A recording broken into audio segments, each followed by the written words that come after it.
Nous parlons aujourd'hui de l'entrée en vigueur et la mise en application de la législation européenne, cette nouvelle réglementation sur les lanceurs d'alerte, une réglementation à plusieurs versants, à la fois des effets de sanctions, mais également un une vraie opportunité dans la gestion du risque des entreprises.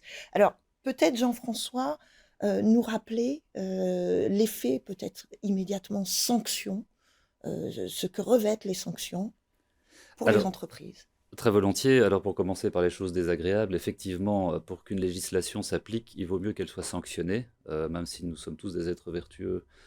Certaines entreprises voient quand même dans la sanction quelque chose de très dissuasif. Donc, il existe des sanctions que je qualifierais de relativement lourdes, sanctions d'ordre pénal ou des amendes administratives qui se déclinent de différentes manières en fonction des États concernés, mais qui sont relativement dissuasives. Sanctions également à l'égard du personnel de l'entreprise. S'il n'a pas les moyens de faire certaines déclarations via un canal approprié, bah, il peut y avoir évidemment des sanctions qui s'appliquent à l'entreprise en termes de dédommagement. Mais c'est aussi une opportunité pour l'entreprise de visualiser un risque que sinon elle ne verrait pas, parce que c'est un risque qui remonte de la base vers le haut, et ce n'est pas un mécanisme de contrôle qui va du haut vers le bas.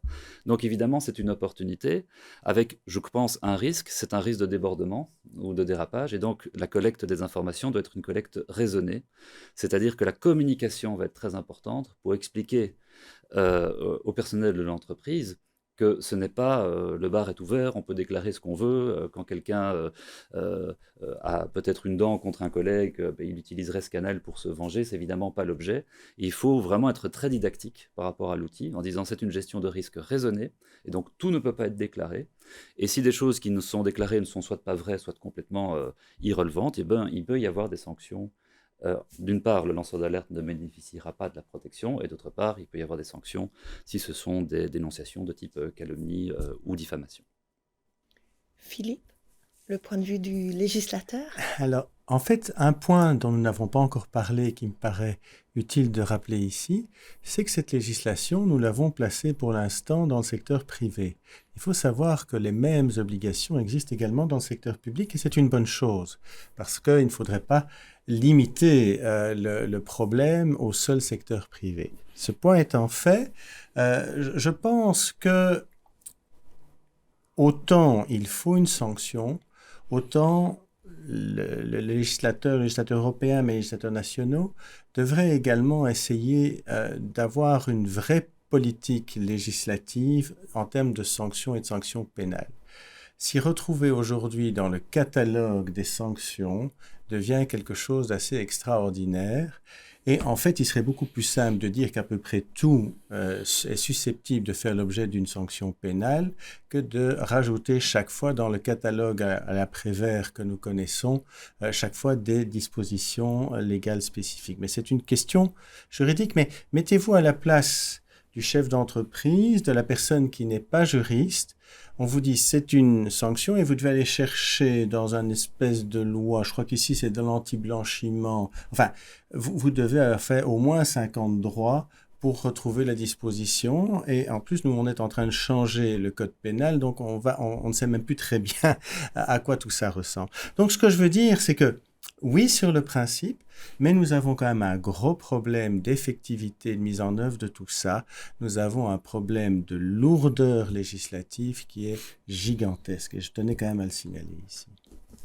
Alors peut-être à chacun d'entre vous, quels éléments finalement vous considérez comme vertueux dans cette législation et ceux qui pourraient être considérés avoir des effets pervers? Alors, d'abord, la législation a pour objectif de protéger le patrimoine social de l'entreprise. Donc, fondamentalement, c'est un très bon objectif. Moi, en tant que responsable d'entreprise, je suis vraiment enchanté que toutes sortes de perturbations qui viendraient disperser le patrimoine à l'extérieur, en particulier dans les poches de l'un ou l'autre acteur malveillant de mon entreprise, soient gérées par une législation de ce genre. Donc, c'est bienvenu, c'est même très bienvenu. La difficulté, c'est la mise en œuvre, on l'a déjà dit. L'impact pénal peut faire peur, à la fois pour le chef d'entreprise par rapport à sa mise en œuvre ou sa mauvaise mise en œuvre, parce que voilà, on croit bien faire, mais peut-être qu'on ne le fait pas tout à fait comme il faut et ça pourrait avoir un impact lourd. Faut-il vraiment que ce soit un impact pénal?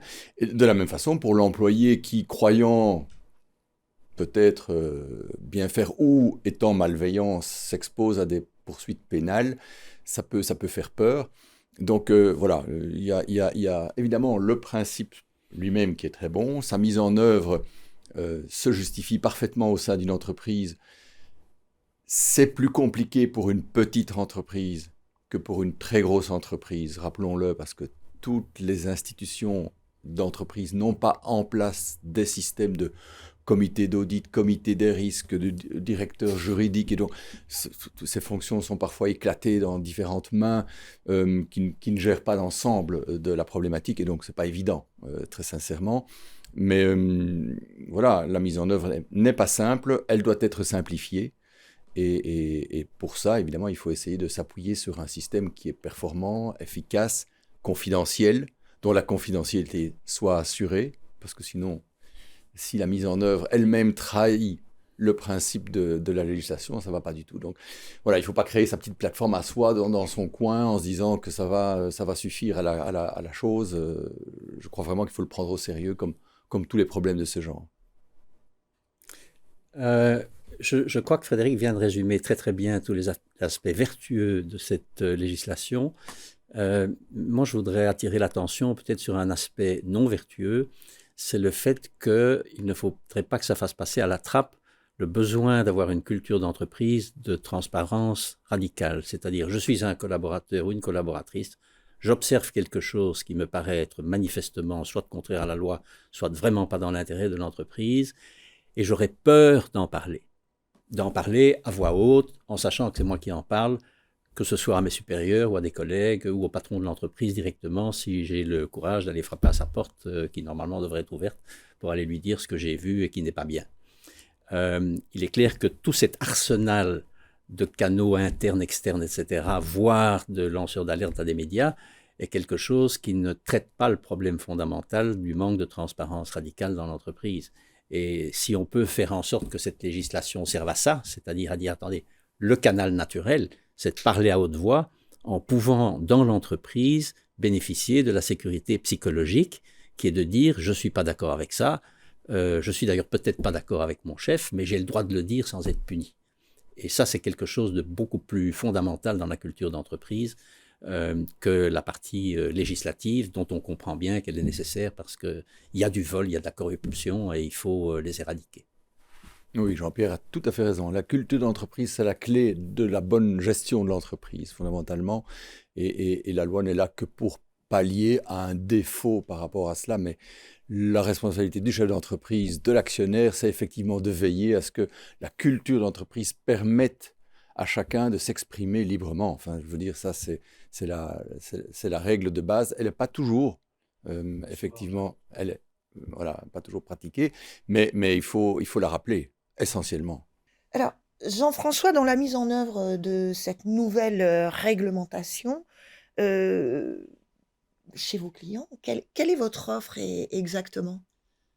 En tant que cabinet d'avocats, il y a deux choses qu'on peut proposer. La première, que tous nos confrères proposent probablement également, en tout cas beaucoup d'entre eux, c'est de donner un conseil purement juridique sur le champ d'application de cette loi. Est-ce que ça s'applique à mon entreprise? Je suis une entreprise basée aux États-Unis ou hors Europe, j'ai des filiales en Europe. Comment est-ce que je me mets aux normes? Est-ce que je suis concerné? Même chose pour les entreprises européennes, de grande ou de petite taille. Il y a tout l'aspect conseil. Donc on va vraiment, pays par pays, avec l'aide de nos collègues dans différentes juridictions, expliquer en quoi consiste la directive et quelles sont les spécificités locales si on doit déployer un système de whistleblowing là où l'entreprise est active en Europe. Ça, c'est une première chose. La deuxième chose qu'on fait, et ça, c'est sans doute plus particulier à notre cabinet parce qu'on est en permanence en recherche de solutions qui sont totalement intégrées pour le client. Donc, ce n'est pas seulement du conseil, c'est de l'accompagnement. Et là, l'idée est vraiment de dire au client, non seulement voilà comment il faut faire, mais on ne vous laisse pas tout seul, on vous propose de le faire pour vous. Et donc, c'est vraiment de la sous-traitance ou de l'externalisation de ce service. Comment avec une plateforme informatique qu'on a développée en partenariat avec un développeur et qui est totalement aux normes et qui permet d'organiser et de processer, si je puis dire, les signalements et de gérer donc la procédure de signalement, de réponse, d'assurer la confidentialité, la sécurité des échanges. Et puis également, nous, en tant que gestionnaire de cette plateforme, en tant que cabinet d'avocats, couvert par le secret professionnel, on est à même de recevoir les signalements, d'échanger avec l'entreprise au sujet de ces signalements et donc finalement de prendre en charge le tri qui va devoir être fait par l'entreprise au niveau de ces différents signalements, chose qu'une entreprise, en particulier celle de petite ou moyenne taille, n'ont pas nécessairement ni le temps ni les capacités de faire en interne. Alors peut-être pour continuer du point de vue de l'entrepreneur, à vos yeux, un cabinet d'avocats est-il utile dans la mise en œuvre d'un système de signalement? Pour une entreprise de notre taille, en tout cas, oui. Je dirais que si on était une plus grosse entreprise, on aurait sans doute en interne la moyen d'organiser tout cela. Mais une entreprise de notre taille, vu la complexité de cette législation et de sa mise en œuvre, nous, évidemment, on préfère déléguer ça à un cabinet qui sait parfaitement comment gérer et les délais et les faits.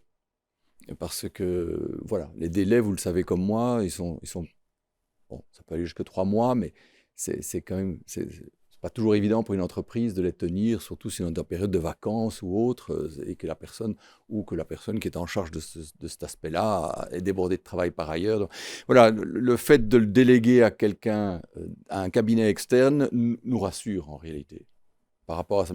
Ça inquiète les équipes, par contre, parce que tout d'un coup, alors, s'adresser à un cabinet d'avocats pour des équipes internes, c'est pas la voie naturelle. Donc, encore une fois, c'est subsidiaire à la communication directe avec l'entreprise elle-même en son sein. Toute la question est aussi un petit peu de savoir comment cela se met en place, parce que je rappelle qu'ici, ce n'est qu'une modalité du canal interne que vous mettez en place. Donc, en fait, utiliser un cabinet d'avocats pour ce canal, c'est une possibilité. Et vous allez le faire parce que vous n'avez pas envie de compliquer la vie de vos équipes, elles ne sont pas formées pour ça. L'avocat, le juriste, le spécialiste, surtout s'il a créé une plateforme informatique qui aura pu voir toutes les hypothèses possibles, peut être rassurant.